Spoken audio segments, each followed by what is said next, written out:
Good morning, Kent Bain here with Nine Business Group and Elevate Your Business Chat. We have Matt Bergender with us today. Matt's from Curbside Concerts. Matt, please welcome to the show. Please introduce yourself and your company, and most importantly, what makes you different? What sets you apart from the competition? Yeah, you Welcome. bet. So my name is Matt Bergener, and I'm more commonly known as Matt Masters, my onstage country singing persona. But my wife Amanda and I are the co-founders of the Calgary company called Curbside Concerts. It's a live music delivery company, kind of like Skip the Dishes for live music. So we work all across Canada. We have over 200 artists on our national roster. Last year, we delivered 750 concerts across the country. So that's what we do. The thing that sets us apart, really, is I'd say four things. One of them is accessibility. We've really learned that accessibility to music is at the forefront.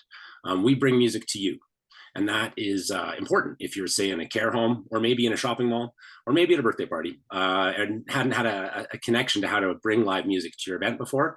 Curbside Concerts provides that access, so it's really great. Quality is another component. We work with a number of artists, but also a select group of artists. We deal with award-winning professionals, people who are at the top of their game. We don't work with amateur artists. We work with music professionals. So we offer quality performances. We have a customer service component, which is unique in the business and has been recognized with some award nominations nationally.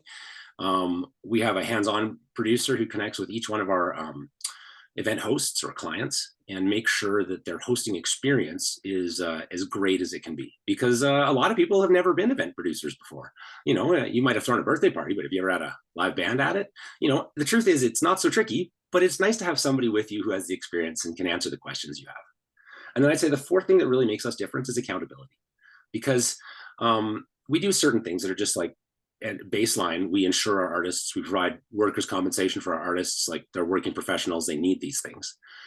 We also have an accountability component around public safety, whether that's because we stemmed from COVID, so we were hyper aware of all realities around distancing and the legalities that come with it, to the realities of being a live performer in 2023 in public spaces. If you've got a microphone, you're part of the security team. And so our artists are aware of their responsibilities to the community to take care of the people around them. Be accountable to your community. It's one of our big things. So I'd say what really sets Curbside Concerts apart is our accessibility, the fact that we're national. No one else in the country does what we do that way. We have the high level quality of artists. We have the customer service that makes sure it's an excellent experience. And we're accountable to our community. We leave a small footprint. We take care of our neighbors. We support musicians who work locally. So that's the Curbside Concert experience. Good for you. That's amazing. Absolutely amazing. In the couple 3 years since you started this version of yourself and this version of your business, for you and Amanda, what has been the biggest challenge? How did you overcome it? And what does it look like today? It's funny when I think about our biggest challenges, it changes quarterly. We just turned 3, so we're literally in our 37th month right now, and so at the start, our challenge was really just to launch. We're both musicians by trade. We don't have a business background. We've run bands, but it's different than running a small business. We quickly got into an overexpansion situation, and it lasted for about 7 months where we were trying to grow way too fast, and it was costing us, and we didn't realize it because of inexperience. But then after that, we got into a cash crunch, because we had tried to expand too fast. Then we spent our whole second year where things were just tighter than tight, and that limited our ability to expand on a reasonable level. So I would definitely say, like, inexperience learning about business has been the kind of the umbrella, but underneath that, the different challenges have been overexertion, launching too fast, and then and dealing with the cash crunch. The good news is we got through all those things, so that's definitely lucky for us.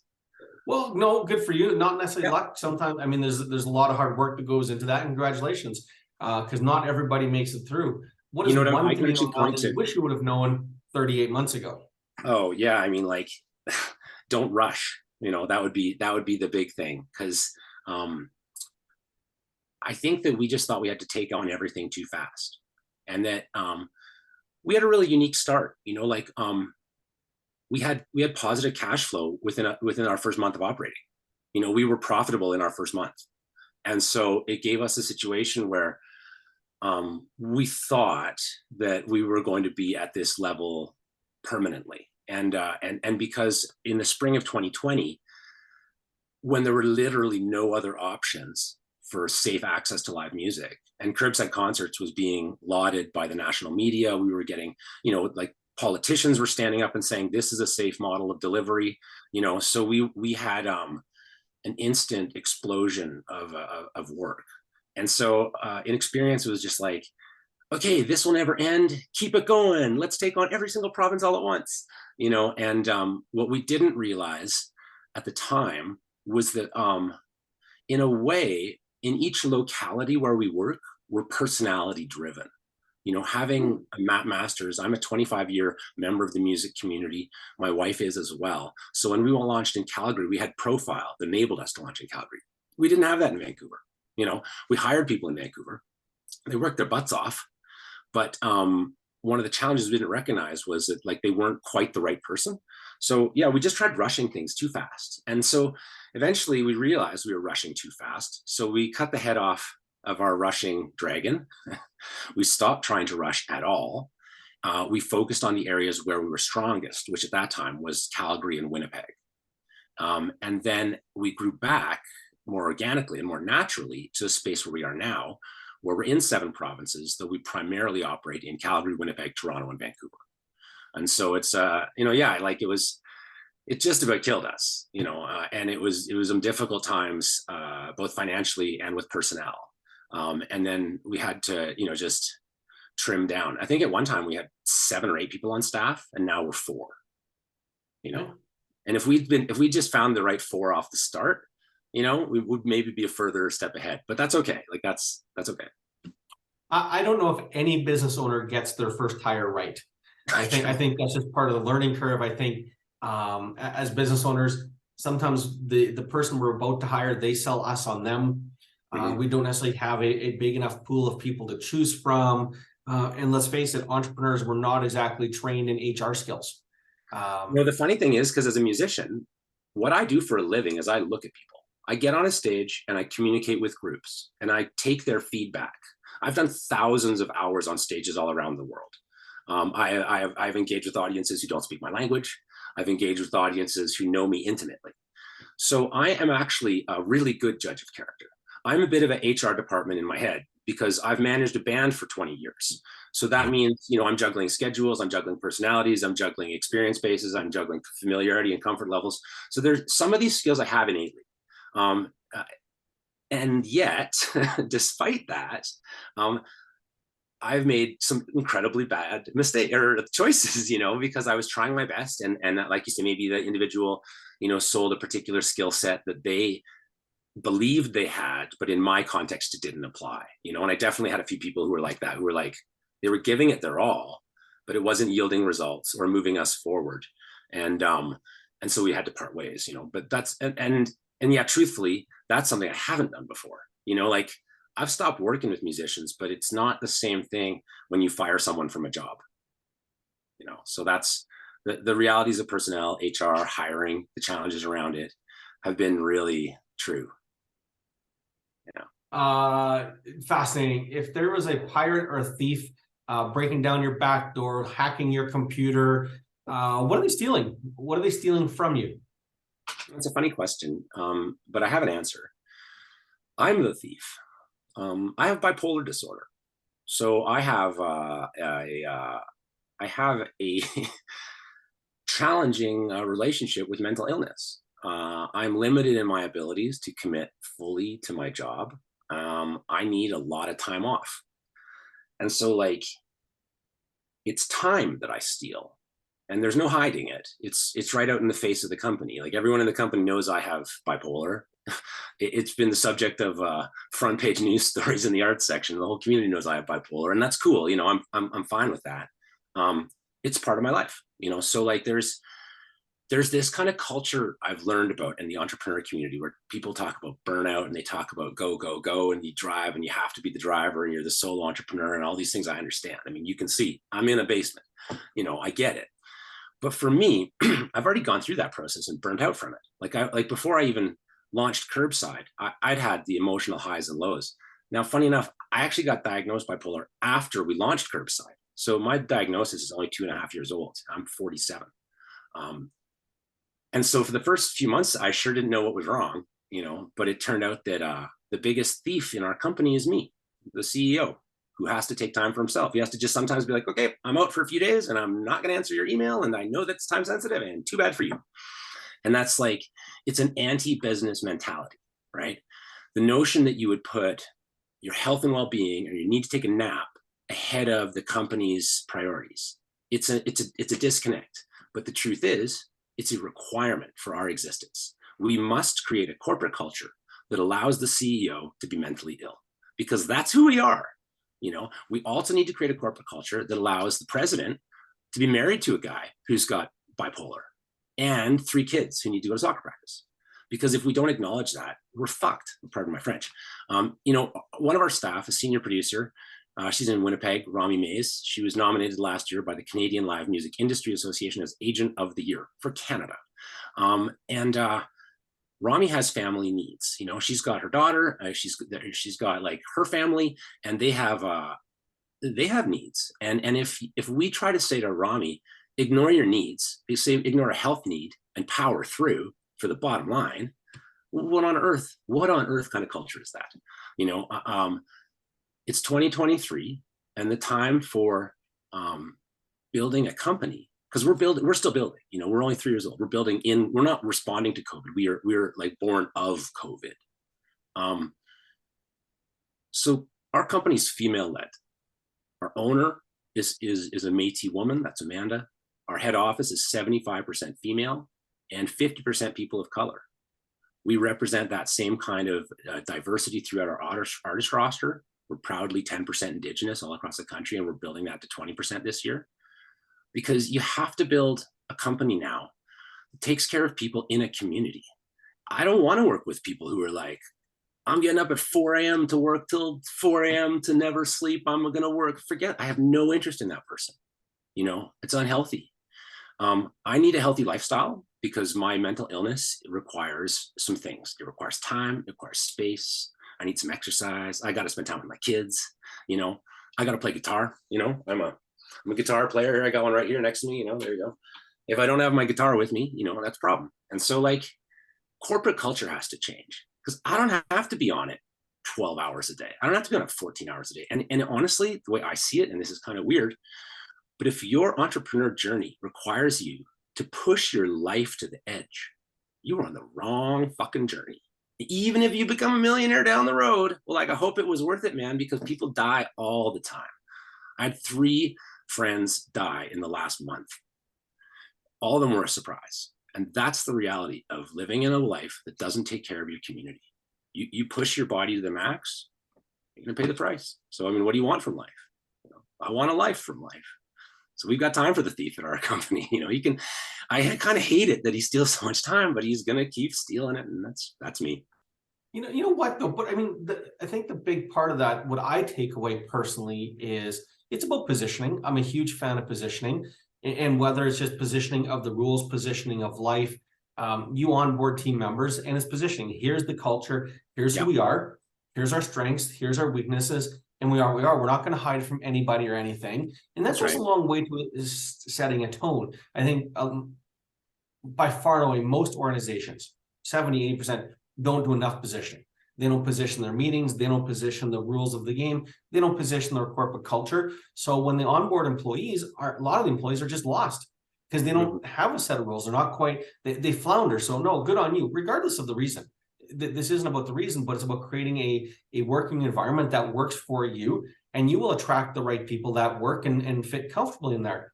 Yeah. So in addition to that culture, what is your definition of success or business success? Well, I kind of take it on two levels, right? So I think that success for me means being able to lead my self-structured lifestyle. I want to be able to lead the life I want to lead. I want to have my family and my life priority above my job. So when I want time with kids, I want time with my kids. I want time with my wife. I want to be able to take a vacation. I want to do those things. If I can do those things supported by the thing I love, which is music and supporting and making music happen, I'm a success. So by that standard, I'm a success.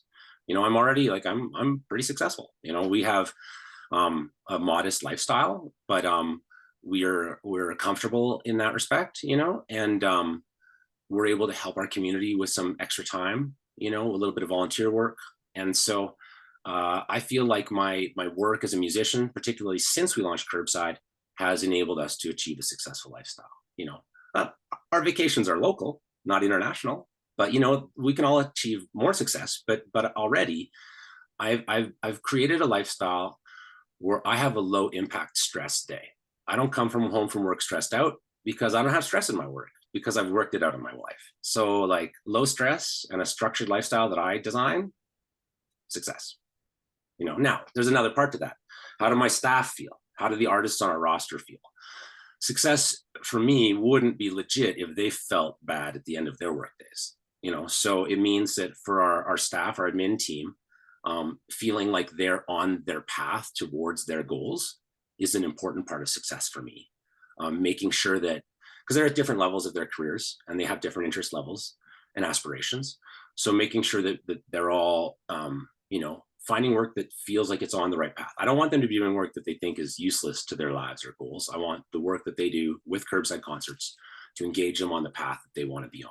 One of our staff members is 30, one of our staff members is over 45, different life goals. And then for our artists, we kind of designed Curbside Concerts so that the artist would feel good about the gig. It's my belief that there are a lot of, call them parasites. I don't mean it in a negative way, but there are a lot of industries built on top of a performer.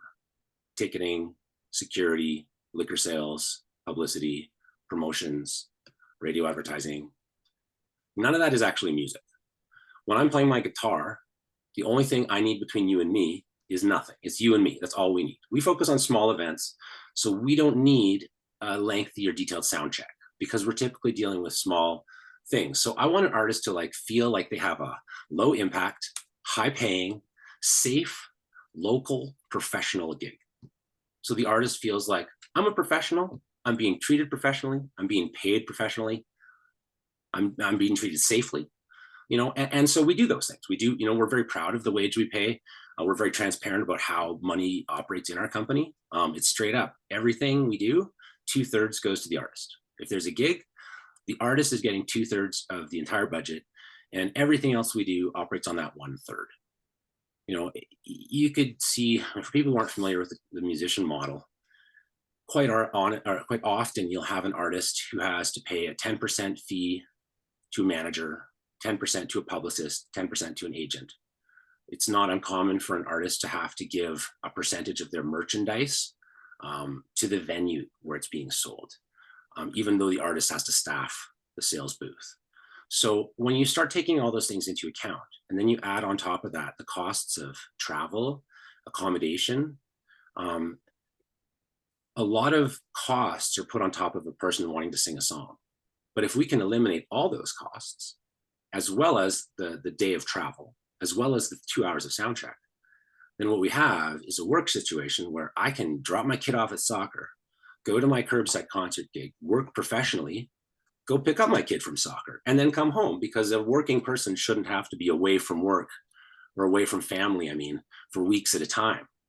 Well, part of our touring culture that's developed over the last 100 years puts all these unnecessary things on an artist. And why is it unnecessary now? Well, technology has changed and community has changed.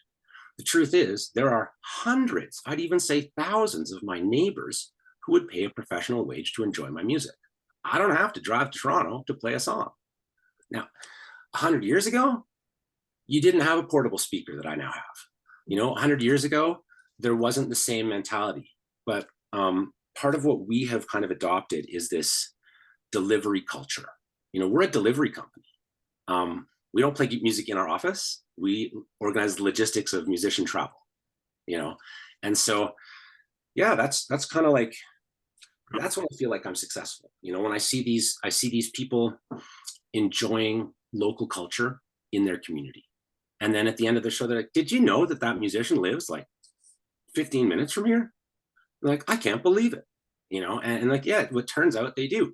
And there's nothing wrong with going to see a big show from a touring artist. I love that culture too, but it's just a totally different, has nothing to do with local live music, so that's success. It's a great answer, and it's very sound and very well thought. And I think it's very personal to you, which is part of what success in business needs to be for me. The biggest thing I've probably learned in 20 years of working with business owner is business is nothing more than a vehicle to provide choice to the owner. And the owner gets to choose whether it makes us millionaires, gazillionaires, billionaires. It also has the power to destroy us. And most importantly, though, it's really up to us to understand and navigate business ownership to serve us and our families the way we want. And good on you for figuring that out. One last question before we let Sure. you go. What do you want to be known for? Well, I think you probably wouldn't be surprised to hear that my priorities are family focused. I look to my children. I have 3 kids. I hope to someday be a grandpa.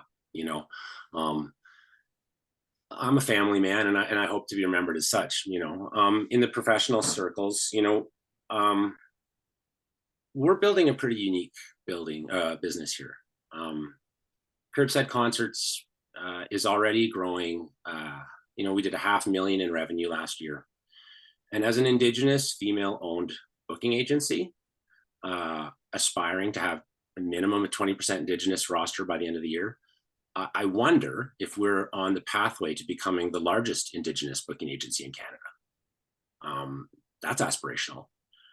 We're working with some metaverse and like Web 3.0 designers to see if we can provide access to the metaverse and NFT space for our independent artists. It's very challenging for independent artists to afford the infrastructure and the setup costs to enter that space. So if we as Curbside Concerts can act as a conduit or platform whereby independent artists across Canada, especially Indigenous artists, can access the monetization that the AI world and NFT world provides, we'd be pretty excited about that as well. We're also working with healthcare providers because we, as a professional company, believe that musicians deserve professional compensation. And if you think of somebody moving to a new city for a new job, there's a benefits package involved with that, but not if you're a musician. If you're a musician, there's a stereotype that says you can't afford that shit. So we're going to bust that stereotype, and we're going to create an opportunity whereby we make enough money and we focus the revenue we have not on executive pay, but on building a healthcare system for artists. It's aspirational still, but we're working towards it. And we started costing it out, and we started like talking to partners at every level, from municipalities to economic development, from healthcare suppliers and insurance companies to private donors, because frankly, we need that type of support. But musicians are professionals and should be insured and supported in that way. That's why we insure all our artists. That's why we provide workers' compensation for artists when they work indoors. I want to be known as somebody who looked at the industry and said, we can do better. Said, we can get past the prejudice. We can get past the misogyny.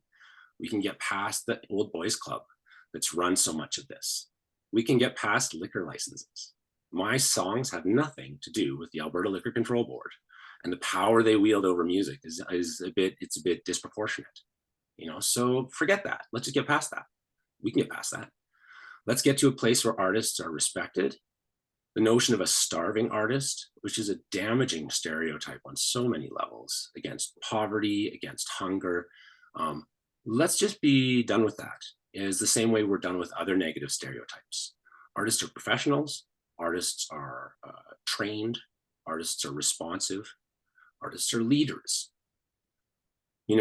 This weekend downtown, there's a downtown strategy revitalization meeting going on from Downtown Calgary Association, City of Calgary, all the stakeholders are there. It speaks in their agenda about the importance of the downtown arts and culture community. But as I look at the roster of speakers, there's no artists on board. There's an arts administrator. That ain't an artist. And let's change that. Let's get to a place where our artists are part of our civic discourse.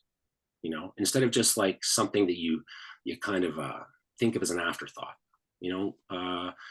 Most recent report by the National Music Center and the West Anthem Initiative says the Alberta music industry is around $4 billion industry. And I'll ask you a funny question, Ken. What's the biggest music business in Alberta? Oh, the biggest music business in Alberta. And don't feel bad if you don't know, because nobody knows. You Well, know, I if I would ask you, I would have to say, like, if I'm going based on total revenue or audience, I mean, it has to be the big bands, the live concerts that happen. Then I'd say maybe somewhere in the staged concerts, where that's the local orchestras and bands that play in downtown Calgary. But you're grinning like a Cheshire cat, so yeah, I'm because you don't obviously way know, off base. because What is nobody it? What's the knows. answer? It doesn't matter what the answer is. The answer is nobody knows, because our industry is shrouded in secret. But you've heard of Suncor, right? You've heard of large mining corporations, but like, music is bigger than mining. But we don't have the profile in the community, because there's been negative stereotypes pushed upon our industry that says we're not serious, we're broke, we're druggies, all this stuff. Music is a very big industry. In Ontario, it's bigger than agriculture. Music is a big industry, but there's no minister of music in Ontario. There's a minister of agriculture. Why isn't there a minister of music? It's a bigger economy. Let's change that. That's what we're going to hear. That's what we're going to do, because it's proper and natural to recognize professionals for their work. It's good civic politics to celebrate good industries. Alberta has a great music industry. We have some real gems in Calgary, actually. And they're things that you wouldn't really think. Like, Calgary gets thought of as a country music scene, which is quite right. But we also have a really good electronic music scene in Calgary. We have a really good heavy metal scene in Calgary. There's things that you just wouldn't think of.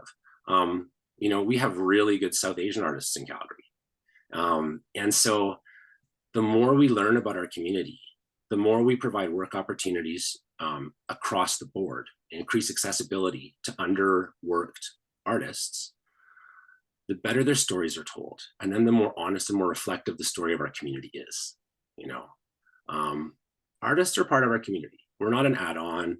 We were here at the same time everybody else was. We're sticking around. We're as important as anyone else. And technology and modern takes on disruption of music are allowing us to bring music to new places, to take music in new conversations. And that's great, because we all have a relationship with music. Music isn't just for the ticket buyer. If you can't afford a ticket, you still have a relationship with music. And music can come to you, because technology and stuff has allowed it. And it's neat to be part of that journey, So yeah, that's kind of, I guess, how I'll hope to be remembered, as someone who positively disrupted music to support more musicians.